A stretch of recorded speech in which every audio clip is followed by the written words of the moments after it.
Hoje, dia 12 de abril, o programa O Som e a Vida, o vosso programa dos fins de semana da Torres Novas FM, teve por convidados a diretora do agrupamento Gil Pais, professora Isilda Loureiro e a psicóloga Fátima Mendes. Uma conversa em torno da adolescência que vale a pena ouvir. Está a circular nas redes sociais, nomeadamente na Netflix, que se chama Adolescência e que tem sido um fenómeno de audiência. Não é isso mesmo? Quem é que quer começar? Bom dia, Isilda. Bom dia, Fátima. Bom dia, podem falar, sim. Então, bom dia Isabel, Célia, Fátima e a todos os que nos escutam, e espero que muitos pais possam estar também neste momento connosco.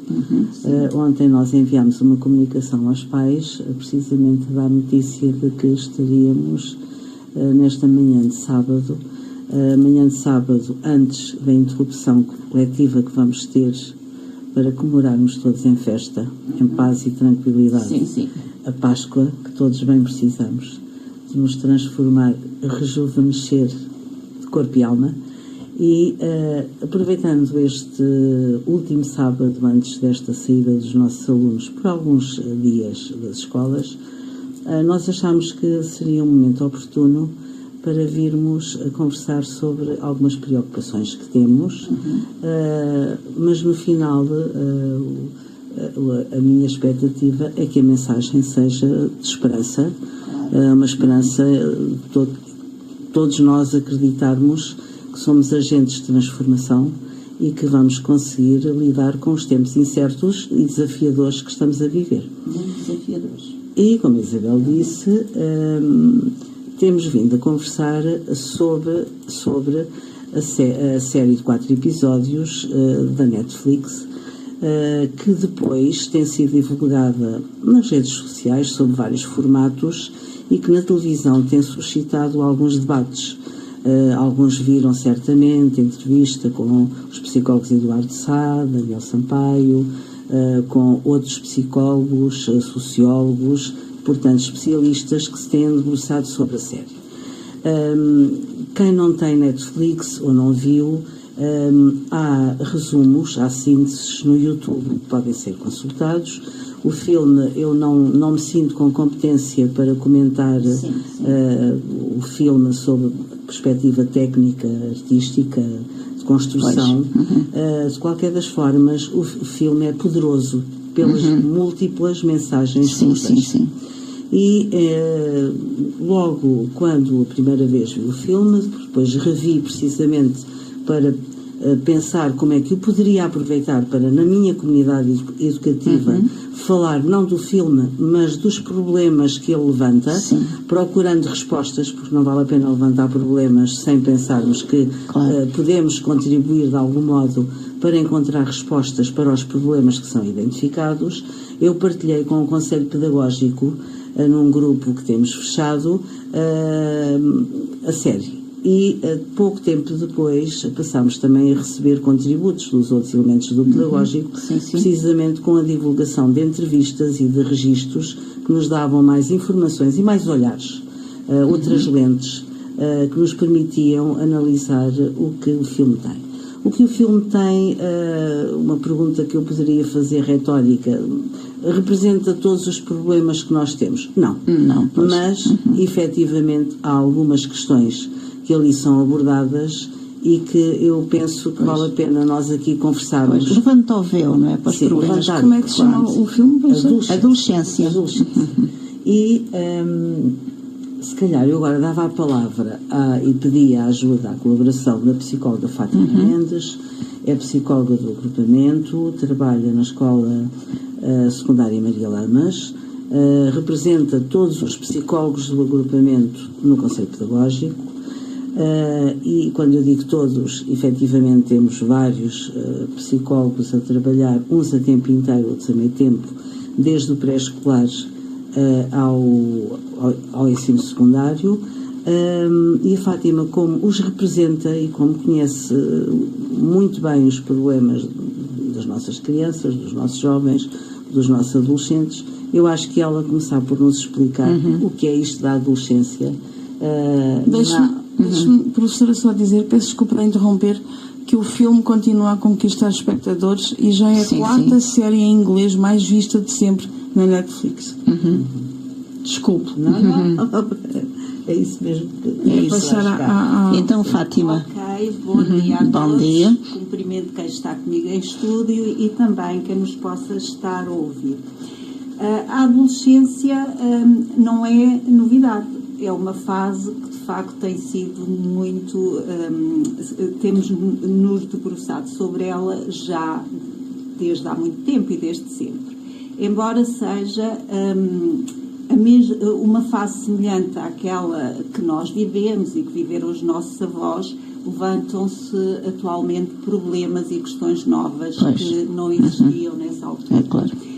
Nomeadamente a questão das redes sociais, a questão das mudanças, que são mudanças cada vez maiores, porque o mundo está a mudar de dia para dia, e que os nossos adolescentes, muitas vezes, penso eu, têm dificuldade também em lidar com elas. A questão da informação que vem através das redes sociais e outra. A questão da desinformação é mais um problema com o qual nós temos que lidar e que os nossos adolescentes têm que lidar e que é uma questão nova se pensarmos naquilo que foi a nossa própria adolescência. No entanto, lembrar que sempre foi uma fase difícil. Durante muito tempo a adolescência era assim qualquer coisa entre a infância e a idade adulta. Não eram crianças, não eram jovens, não eram carne, não eram peixe. Era alguém que andava ali com problemas, com dificuldades e com dificuldades em passar por essa fase. Nem todos os adolescentes passam ou têm o mesmo tipo de dificuldades, depende da forma, até como são acompanhados pelos próprios pais e daquilo que é a personalidade que vão desenvolvendo. Agora, de facto, são pessoas que nos colocam desafios constantes e que nós também temos que ter alguma preparação para lidar com esses desafios. Eu referia aqui, para além das redes sociais, que temos estado a falar, eu diria, uma característica, uma tarefa característica da adolescência, que é a autonomização dos adolescentes em relação à família. E por isso, muitas vezes, a família tem dificuldade em lidar com isto. Porque até aos 9, 10 anos, 11, muitas vezes, as crianças são dos pais. E estão sempre com os pais, e os pais são as pessoas mais importantes nas suas vidas, e tudo gira à volta dos pais, são os nossos heróis, e portanto, a partir desta idade, entramos naquela fase em que os amigos, os outros, os colegas, os amigos da net começam a ocupar aquele lugar que foi sempre o lugar do adulto. E esta é uma tarefa difícil para os adolescentes, mas sobretudo muito difícil para os pais. Para os pais e também esta ideia que os pais muitas vezes não estão preparados para isto. Pois não. E que vão, de alguma forma, crescer como pais à medida que os filhos crescem como pessoas. Vão ter que aprender a lidar com uma série de desafios novos que não estavam habituados até aí. Pois. Não sei se respondi, se calhar não respondi à pergunta. Eu achei piada, desculpe interromper, achei piada não. Achei que devia interferir quando disse amigos das redes sociais. Amigos que não são amigos. E não sei até que ponto é que os pais estão atentos a crianças desde muito novas que já lidam com telemóveis.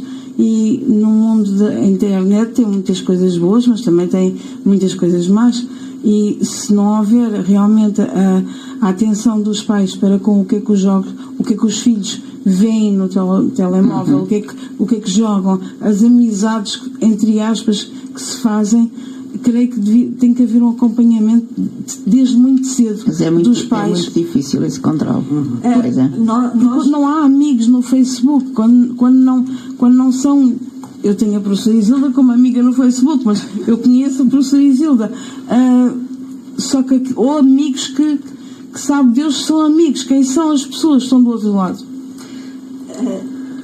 Nós, do nosso ponto de vista, e porque somos mais velhos e porque somos adultos, temos esse discernimento para dizer não são amigos. Nunca os vimos presencialmente, talvez não sejam, mas para os nossos jovens, eles e nossos adolescentes, eles são amigos. E são amigos importantes.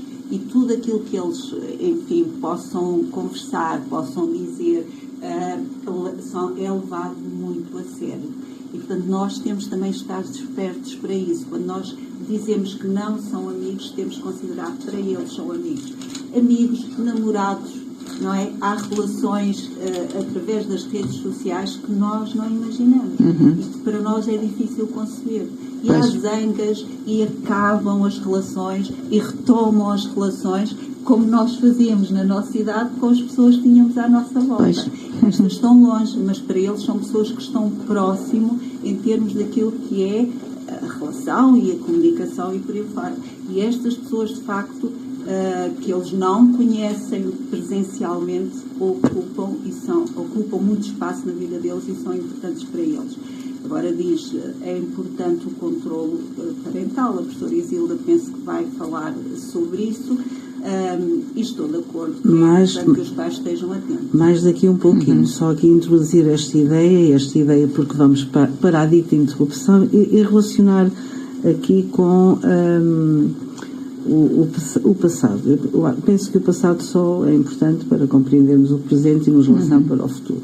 E nós temos muito hábito, e acho que no diálogo com um adolescente, um jovem, é das piores coisas que fazemos quando dizemos no meu tempo é este tempo, é hoje, é este momento, este é o nosso tempo.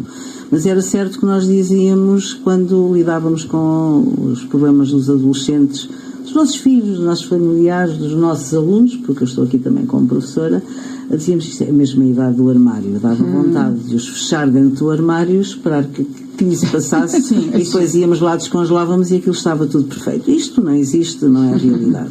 Agora, efetivamente, nós temos e sabemos, porque enquanto que muitas vezes a relação pai-filho é a relação de 1 para 1, porque há famílias que têm apenas um filho, outras vezes de 1 para 2, de 2 para 2, de 3 para 1, de 3 para 2, portanto a relação pode ser muito diversa, mas a relação familiar é diferente da relação que nós temos nas escolas com os adolescentes, em que muitas vezes temos um professor frente a 20, a 21, a 22, a 24, a 30 adolescentes em sala de aula, que cada um tem um olhar, cada um tem uma expressão, cada um tem uma participação, e temos os extrovertidos, os alegres, os divertidos, e temos aqueles que são mais introvertidos, menos expansivos, mais tímidos, mais reativos a um olhar que não os aprecia, e muitas vezes este objeto, este telemóvel, esta caixa aparentemente que deveria ser maravilhosa em tudo, pode não ser o refúgio para uns, mas ser o refúgio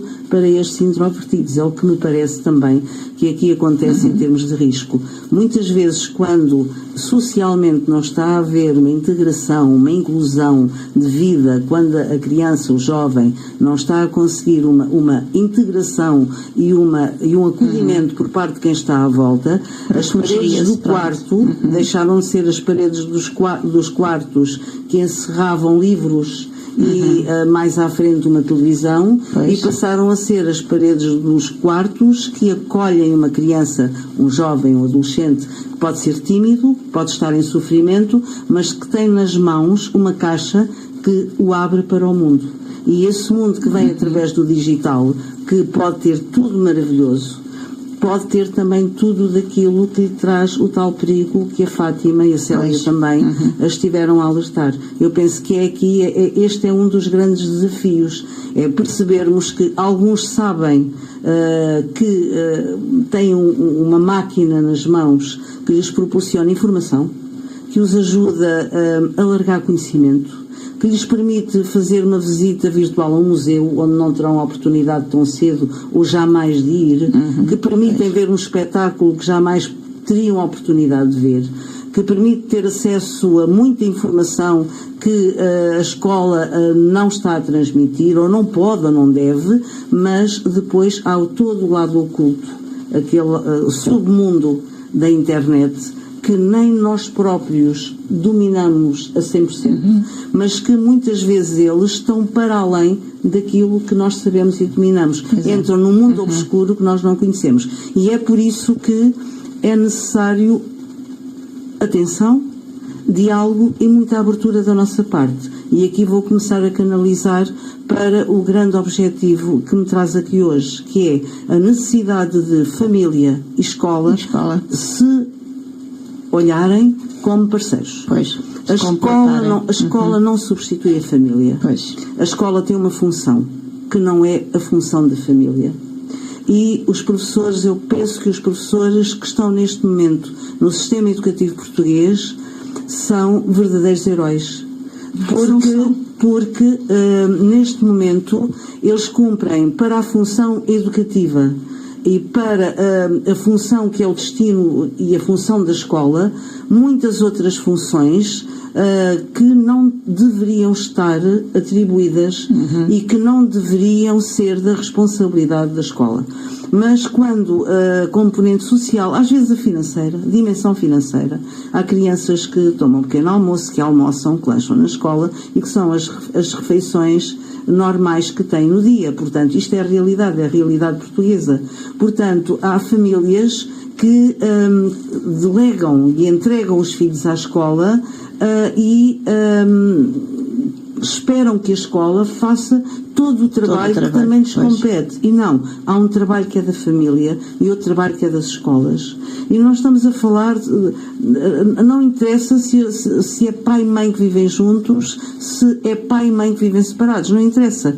O que interessa é cada criança e a família toda estar unida e olhar para aquela criança e pensar nela sempre como o mais importante. É aquela criança, é aquele jovem, é aquele adolescente que precisa de um olhar atento. E quando a escola e a família dialogam, tem que ser na defesa do supremo interesse daquela pessoa. E aqui temos que ser verdadeiros parceiros, mas a escola não consegue fazer aquilo que é a competência da família. Não sei, Fátima, se aqui queres explicar um bocadinho melhor o teu ponto de vista, se concordas. Concordo plenamente com o que estás a dizer, concordo muito com este conceito de parceria escola-família, com a criança ou jovem no centro, de facto, daquilo que é o nosso olhar e a nossa atuação e, sobretudo, termos sempre em consideração que temos que agir de forma articulada. Não é cada um fazer, enfim, à sua maneira, mas agir de forma articulada, atendendo àquilo que são as necessidades, atendendo àquilo que é a fase de desenvolvimento e atendendo àquilo que se espera que aquela criança possa vir a ser, mas também àquilo que é o bem-estar emocional, físico, social de cada jovem em cada momento. Nós às vezes, talvez agora até esteja a fugir um bocadinho, mas quer como pais, quer como professores, quer como psicólogos nas escolas, olhamos muito para os nossos adolescentes, para os nossos jovens, não como aquilo que ele é, não como aquilo que ele está a viver, mas como aquilo que nós esperamos que ele venha a ser. O ter boas notas para ir para a faculdade, o ter o emprego, claro que são tudo aspectos a considerar e importantes, mas não nos podemos esquecer que naquele dia, aquela criança, aquele adolescente precisa de estar bem e precisa de sentir bem.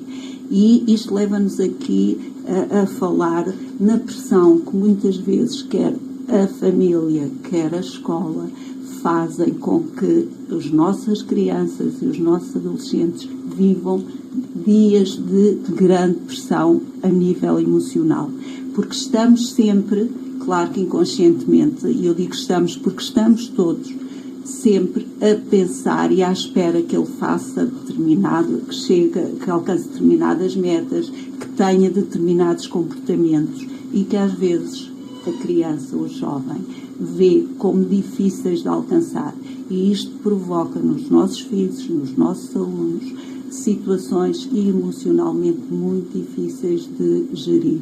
Portanto, eu trabalho sobretudo com adolescentes até já mais crescidos, a partir dos 14, 15 anos, e é um aspecto que me preocupa imenso, é esta ansiedade que os nossos jovens vivem constantemente, umas vezes pela pressão externa, outras vezes até pela própria pressão interna.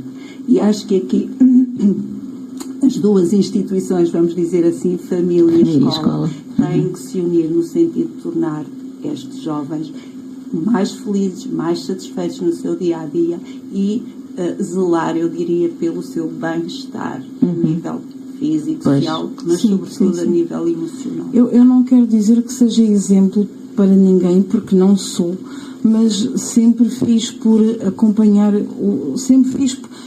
primeiro, para mim, os professores são realmente super-heróis. Sempre defendi que a vossa profissão são heroínas, porque aqui estamos com 3 professoras, mas fiz sempre por... Há um dia em que a diretora de turma estabelece para receber os pais, eu sempre fiz por acompanhar, mesmo que não tivesse algo para um problema, eu fiz por acompanhar, saber como é que o André está, como é que o Pedro está, como é que ele se está a comportar. E cada vez na escola acabam por ser os professores que passam muito mais tempo com os alunos, que se apercebem de alguma coisa que se possa passar com aquele aluno, e lá está, a família tem que estar de mãos dadas com a escola, porque é muito tempo que eles passam das 8h30 até às 5h30, 6h30, não faço ideia, e se não for assim, os pais têm que acompanhar mais a escola, porque os próprios professores, como disse, é que se apercebem muitas vezes que há ali algum problema. Não sei se estou a dizer alguma coisa errada. Mas aqui eu gostava de hoje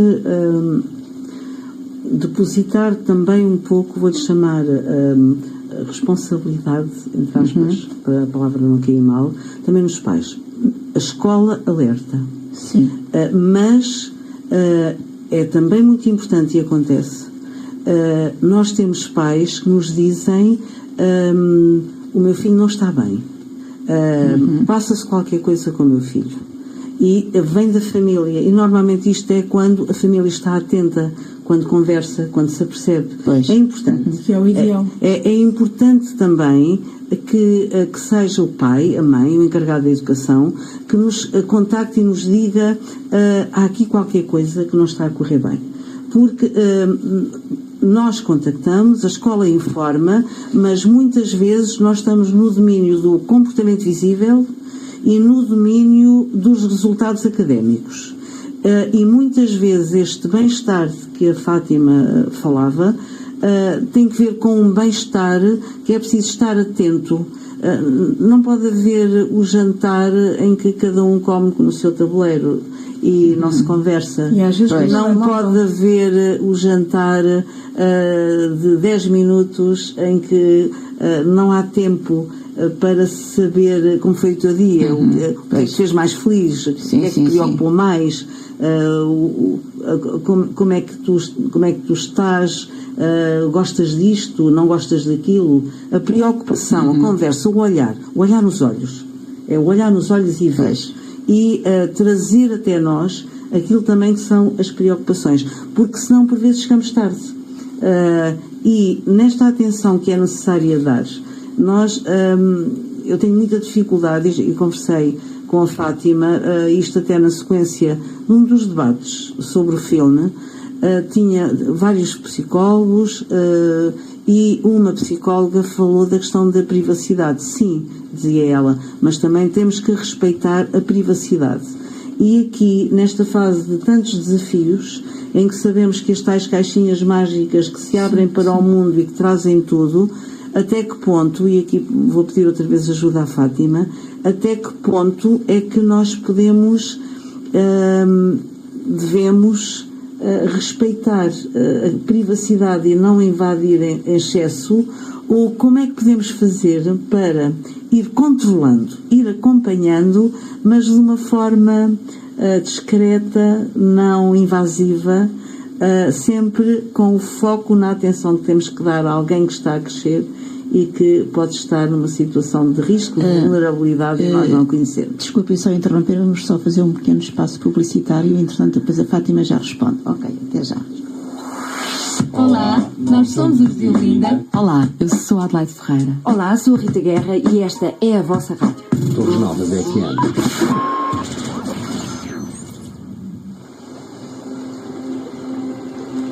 Para evitar o desperdício, devemos ser mais sustentáveis nas rotinas do cotidiano e fazer o uso consciente da água para que o nosso planeta seja mais azul.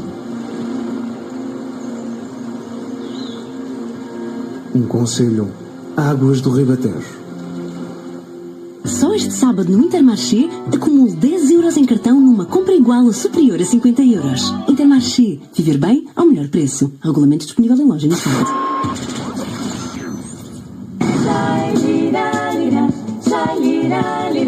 Olá, Rádio Torres Novas. Nós somos Shile. Olá, eu sou Pedro Brunhosa e estou convosco na rádio da vossa preferência. Olá, eu sou o Tiago Betancourt, estamos na rádio Torres Novas FM. Torres Novas FM. Torres Novas FM. E já cá estamos de volta, então, estávamos a fazer ali a pergunta à Fátima. Sobre a questão sim, da privacidade, depois da privacidade, sim, sim. Controlo dos jovens pelos pais.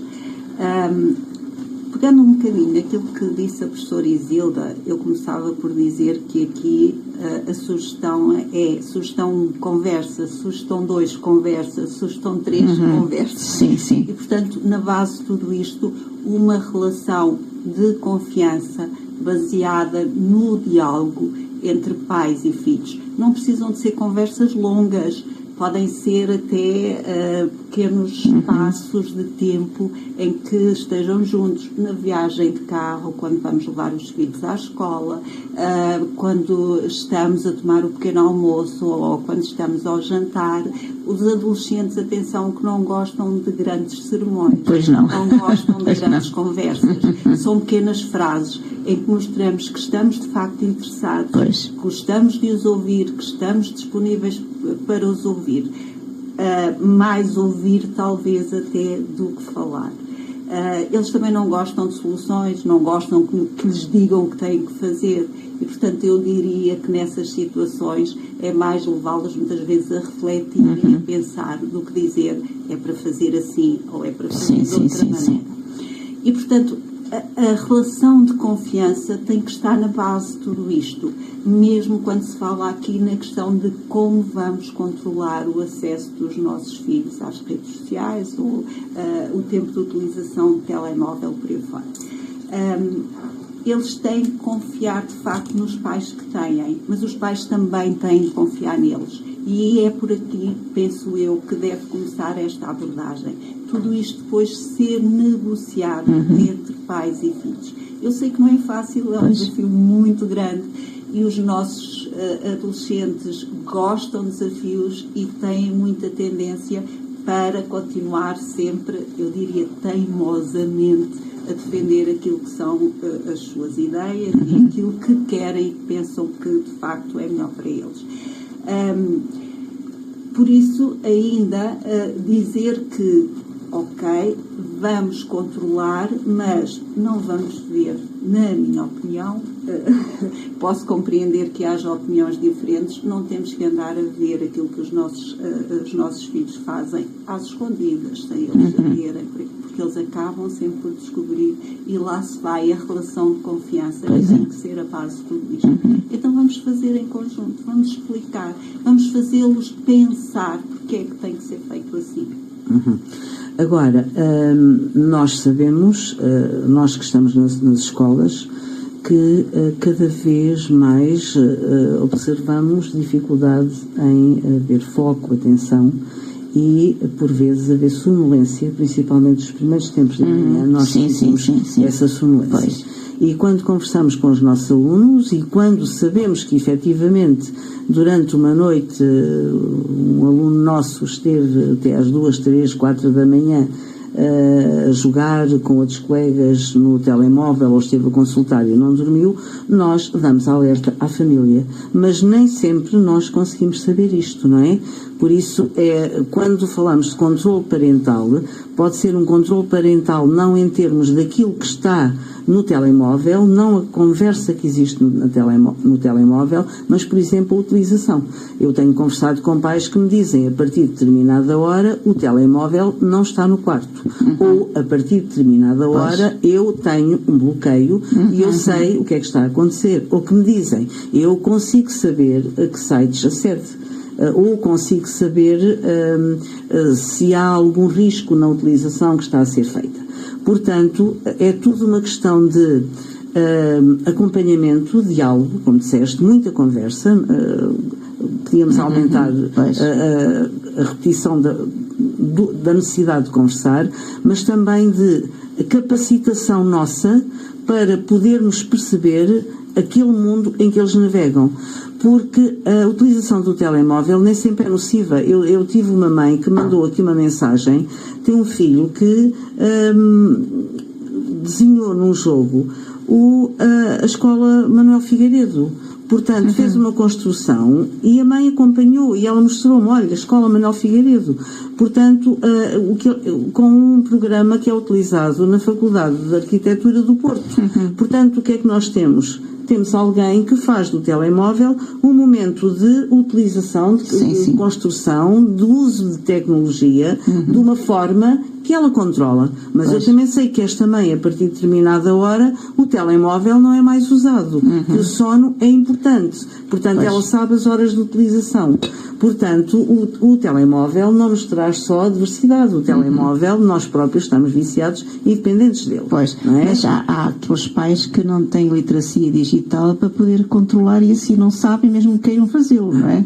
Esse é que é o problema. E por isso eu também estou aqui hoje, porque eu queria divulgar que vou lançar o desafio, agora a seguir à Páscoa, o desafio a pais que sabem, professores, mas eu gostaria que fossem mais pais do que professores, que sabem fazer este controle parental, não no sentido, vou-lhe chamar assim, pidesco, devassador, intrusivo, não, no sentido de parceria pedagógica, parceria, controle parental, mas positivo.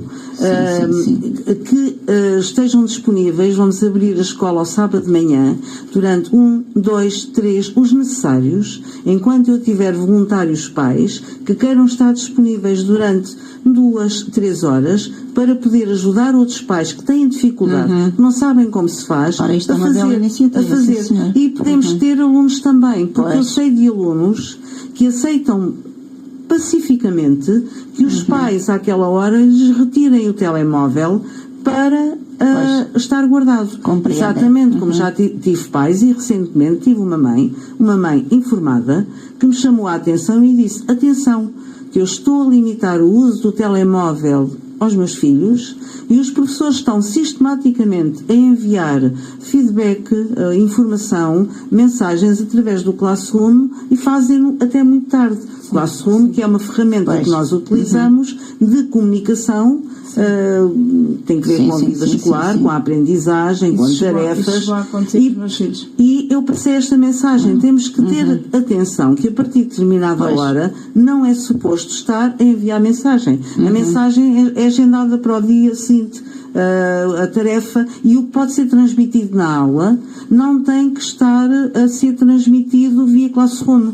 Classroom é um complemento, funciona como funcionava a plataforma Moodle, é uma ajuda, é um espaço de comunicação. Por exemplo, nós na escola hoje estamos com umas obras que prevíamos que ficassem terminadas hoje. E eu sei que vão criar constrangimento para segunda-feira de manhã. Vamos usar Classroom para umas turmas durante o fim de semana e vamos dizer, atenção, que as aulas que seriam na sala tal, na segunda-feira de manhã vão ser na sala tal.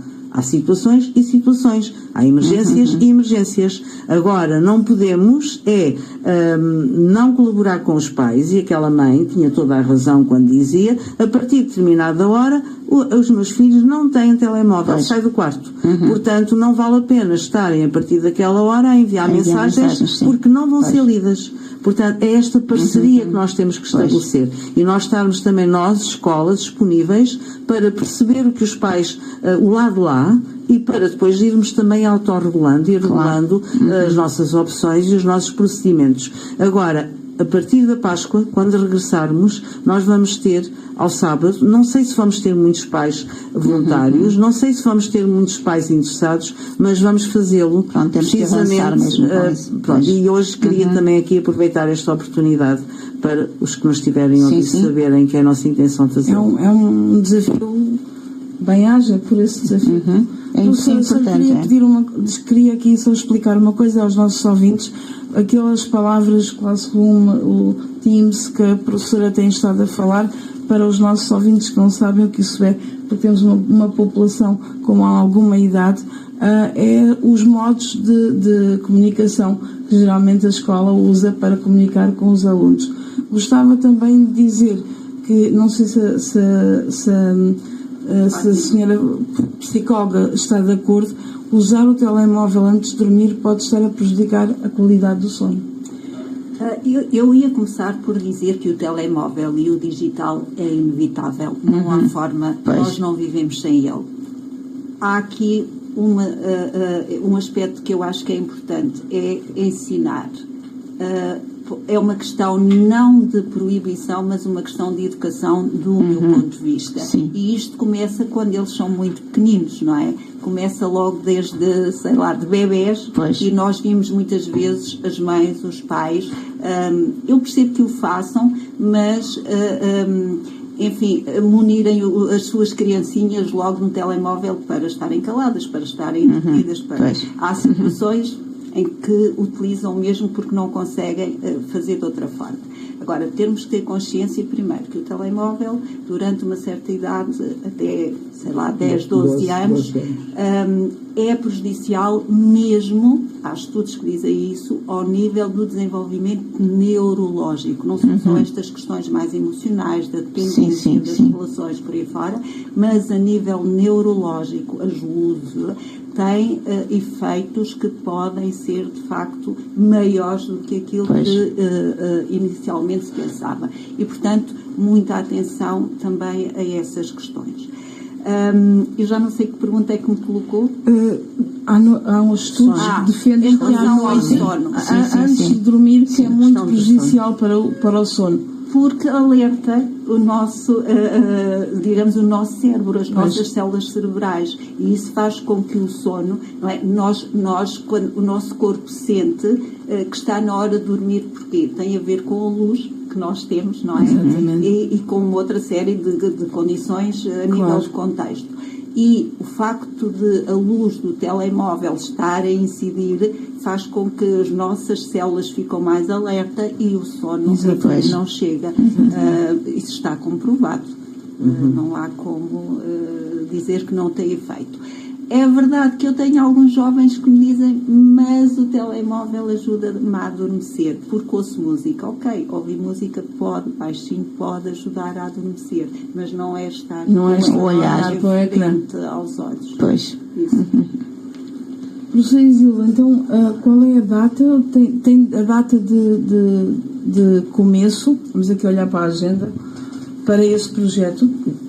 Vamos lançar o desafio aos pais. Nós precisamos primeiro de voluntários e assim que regressarmos após a interrupção da Páscoa. Portanto, no final de abril, não é? Final de abril, mês de maio. E depois prolonga-se até quando? Até quando for necessário. Até quando os pais quiserem. Porque a nossa legislação prevê uma abertura da escola, da comunidade escolar, aos pais. Mas muitas vezes a intervenção dos pais não é uma intervenção informada. Por exemplo, ao nível da avaliação, ao nível de metodologias de sala de aula.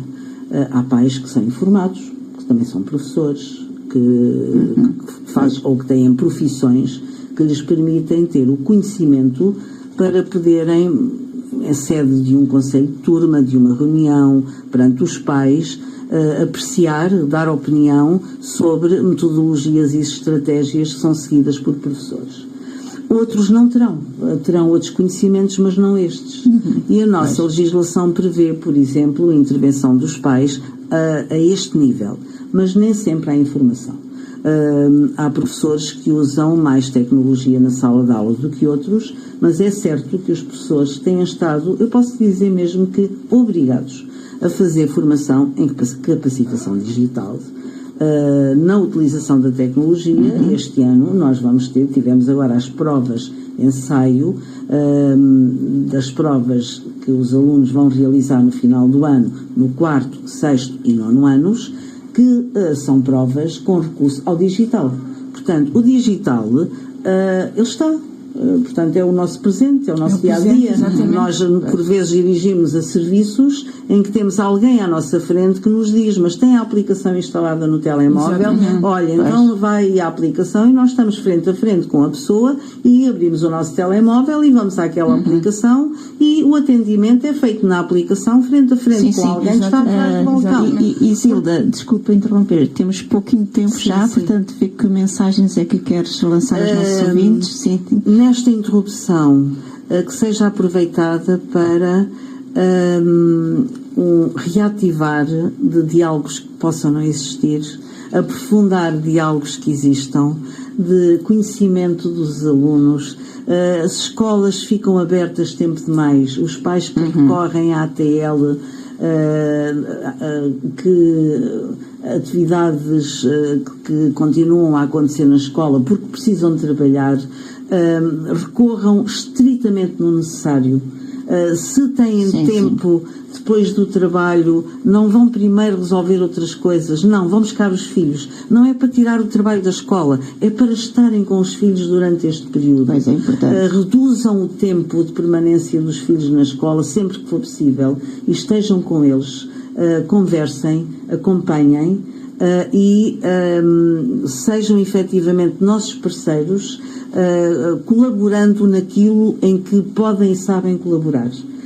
E quando nós chamamos os pais, a nossa expectativa é sempre a colaboração.